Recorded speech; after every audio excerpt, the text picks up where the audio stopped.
नाज़रीन, अमेरिकी सदर डोनाल्ड ट्रंप ने ईरान पर खौफनाक हमले का प्लान फाइनल कर चुका है। सुप्रीम लीडर समेत तमाम रहनुमाओं को कैसे चुन चुन कर निशाना बनाना है, इस हवाले से होमवर्क मुकम्मल किया जा चुका है। नाज़रीन, ये अचानक है अमेरिकी सदर जो हैं फील्ड मार्शल आसिम मुनीर की तारीफ क्यों कर रहे हैं? पाकिस्तान की सालिमियत कैसे खतरे में पड़ चुकी है? आज के प्रोग्राम में इसकी मुकम्मल तफसीलात आपके सामने रखेंगे और मैं हूं आपका मेजबान आकिल हुसैन बाकरी। हमारे चैनल को जरूर सब्सक्राइब करें और बेल आइकन क्लिक करके कमेंट सेक्शन में नाजरीन अपनी राय का इजहार लाजमी करें, क्योंकि आप लोगों की जो फीडबैक है वो हमारे लिए बहुत ज्यादा अहम है। नाजरीन, अमेरिका और ईरान के दरमियान जंग के बादल मजीद इस वक्त गहरे हो चुके हैं। एक जानिब इस वक्त इब्राहिम लंकन जो हैं जंगी हथियारों को लेकर मशरिक वस्ता में मौजूद है, तो दूसरी जानिब इस वक्त अमेरिका मुख्तलिफ एयर बेसिस में मजीद जंगी हथियारों को अमेरिका बढ़ा चुका है। अब इसके साथ साथ अब से कुछ देर पहले ये एक बहुत बड़ी खबर सामने आ चुकी है कि लड़ाका हथियारों से भरा हुआ अमेरिका का दूसरा बहरी बेड़ा जो है जेरार्ड फोर्ट इस वक्त बहरा रूम में दाखिल हो चुका है नाजरीन। और इस वक्त बहुत ज्यादा मशरिक वस्ता में जो है जंगी माहौल तेज हो चुका है। और इसके साथ साथ ये भी खबर सामने आ चुकी है कि पुर्तगाल में इस वक्त अमेरिकी फौजी अड़ू में मजीद जंगी लड़ाका हथियारों को पहुंचाया जा चुका है और पोजीशन इस वक्त संभाली जा चुकी है।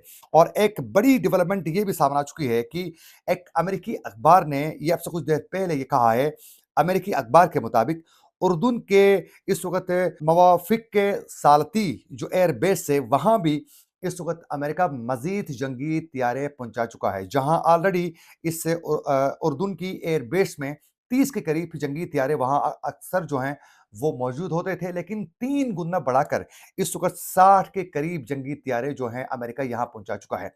एक जानिब पुर्तगाल में इस वक्त तैयारी बिल्कुल मुकम्मल कर चुका है और फिर उसके बाद यहाँ उर्दून में दूसरी जानिब इस वक्त यूएई और कतर में भी बाकायदा जंगी त्यारे पहुंचाकर अमेरिका पूरी तरह जो है ईरान पर एक खौफनाक हमले के लिए अपनी प्लानिंग जो है इस वक्त मुकम्मल कर चुका है। अब इसके साथ साथ नाजरीन, आज बरतानवी खबर एजेंसी की जानिब से ये दावा सामने आ चुका है कि अमेरिकी सदर डोनाल्ड ट्रंप के सामने एक प्लान शेयर किया गया था कि हम ईरान पर कौन कौन से तरीके से हमले कर सकते हैं जिससे आम लोगों का नुकसान कम हो, लेकिन हम हुकूमत का खात्मा भी कर सकें। अब उस हवाले से एक फाइनल इन्होंने अभी प्लान तैयार कर चुके हैं। वो प्लान ये है, बरतानवी खबर एजेंसी के मुताबिक जो है कि ईरान पर जो है इस वक्त अमेरिका की जानिब से एक खौफनाक किस्म का हमला करने के लिए ये फैसला हो चुका है कि अमेरिका ईरानी जो रहनुमा है उनको बराह रास्त चुन चुन कर निशाना बनाएगा और अमेरिकी फौज ईरानी हुकूमत का तख्त उलटने के लिए पूरी कोशिश करेगी। यानी इस वक्त इंटरनेशनल जितने भी बड़े जरीदे हैं उनके बकौल ये कहा जा रहा है कि सुप्रीम लीडर आयतुल्ला अली खामनाई को निशाना बनाने का बाकायदा इनकी जानिब से प्लान तैयार किया जा चुका है।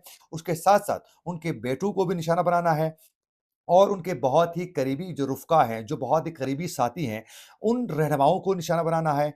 और उसके अलावा पासदारान इनकलाब के जो टॉप की जो लीडरशिप है, उनको निशाना बनाना है।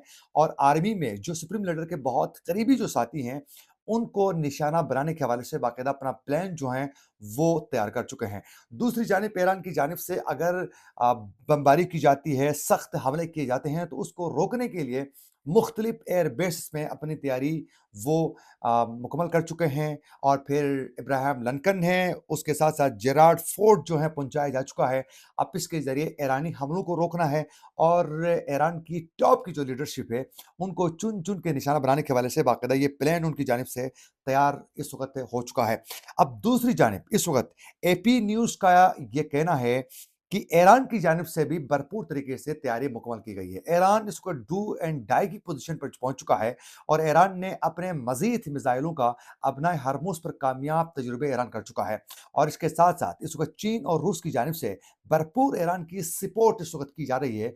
और इस वक्त अपना हरमुज पर रूस और चीन के साथ मिलकर मशकें करते हुए अपनी पोजीशन जो है ईरान भी स्ट्रॉन्ग करके पूरी जंग की तैयारी के साथ इस वक्त मौजूद है।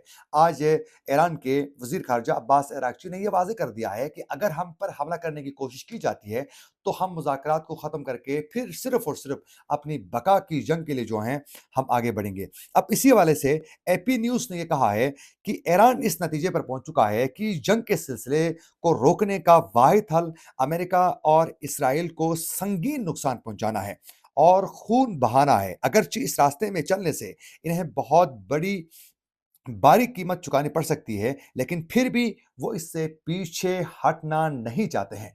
ये बाकायदा इंटरनेशनल इस वक़्त अखबारात जो हैं, वो ये वाज़ेह कर रही हैं कि ईरान किसी सूरत जो है कंप्रोमाइज़ नहीं करेगा। डू एंड डाई की पोज़ीशन पर जो हैं, वो अमेरिका और ईरान पर जो हैं, आखिर दम तक जो हैं, अपनी कार्रवाइयों का सिलसिला ईरान जारी रखेगा। तो यूँ इस वक़्त हालात बहुत कशीदा हैं। इस वक़्त काले बादल जो हैं जंग के, वो मज़ीद गहरे हो चुके हैं। किसी वक़्त भी इस वक़्त डोनाल्ड ट्रंप की एक गलती से पूरा ये खित्ता जो है जंग से दो चार हो सकता है। अब इसी दौरान ही डोनाल्ड ट्रंप की जानिब से इस वक़्त पाकिस्तान के फील्ड मार्शल की तारीफ़ वो क्यों कर रहे हैं? नाज़रीन वो तारीफ़ इसलिए कर रहे हैं, उनको मालूम है कि अगर हमने ईरान पे हमला तो हमने हर सूरत करना है। उसकी बड़ी वजह कि ईरान डोनाल्ड ट्रंप की मर्ज़ी के मुज़ाकरात करना नहीं चाहता है। तो इसी को मद्देनज़र रखकर डोनाल्ड ट्रंप जो हैं वो इस वक़्त फील्ड मार्शल की तारीफ़ इसलिए कर रहे हैं, उसको मालूम है कि पाकिस्तान में एक हाइब्रिड निज़ाम है और तमाम मामलात मिलिट्री एस्टेब्लिशमेंट चलाती है, तो वो इनको एंगेज रखना चाहते हैं कि अगर हम ईरान पर हमला करें, तो पाकिस्तान खुल के किसी तरीके से ईरान का ये साथ ना दे दें। खुद को थोड़ा न्यूट्रल रखें, ताकि हमें आसानी से ईरान को काउंटर करने में हमें आसानी हो सके। अगर इस मिशन में डोनाल्ड ट्रंप कामयाब होते हैं और पाकिस्तान खुद को न्यूट्रल रखने की कोशिश करता है, तो फिर अगर खुदा न करे ईरान पर हमला होता है और ये रजीम चेंज ऑपरेशन करने में वो कामयाब हो जाते हैं, तो उसके बाद फिर पाकिस्तान जो है वो उनको आसानी के साथ हिट करने के लिए एक हदफ के तौर पर होगा।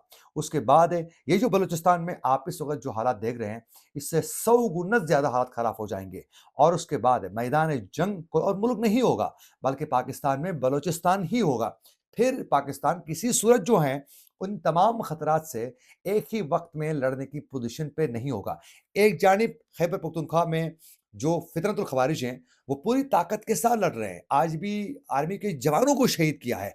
तो दूसरी जानिब अगर बलूचिस्तान में हालात कशीदा होते हैं और ये रजीम चेंज होता है ईरान में, तो फिर उसके बाद पाकिस्तान के लिए कई नुकसानात का सामना करना पड़ सकता है और इवन यहाँ तक कि ईरान पर हमला होता है, कामयाबी मिलती है, तो पाकिस्तान की सालिमियत जो है, वो खतरे से दो चार इस वक़्त हो सकती है। ये पाकिस्तान की हुकूमत भी जानती है, इस रियासत को भी अंदाज़ा है कि ईरान की जो इस वक़्त जो हुकूमत है, ये रजीम ही पाकिस्तान की बका का ज़ामिन है। इसको कुछ होता है, तो फिर उसके बाद इज़राइल आकर ईरान में भिड़ जाएगा और फिर आप तस्वुर नहीं कर सकते हैं कि पाकिस्तान में क्या कुछ होगा। इससे पहले चंद साल पहले तक भी मूसाद के एजेंटों ने जिस तरीके से अ, बलूचिस्तान में अपने मखसूस लोगों को फंडिंग करके वहां तक आकर पूरा उन्होंने उस मैप पर काम कर चुके थे, वो एक बार फिर दोबारा खुल के काम कर सकते हैं और पाकिस्तान का फिर निज़ाम और रियासत के लिए कई दुश्वारियों का सामना करना पड़ सकता है। ये थी कुछ अपडेट्स और खदशात जो हम आपके सामने रखना चाह रहे थे। इसी के साथ अपने मेज़बान आकिल हुसैन बाकरी को दीजिए इजाज़त। अल्लाह ने के बाद।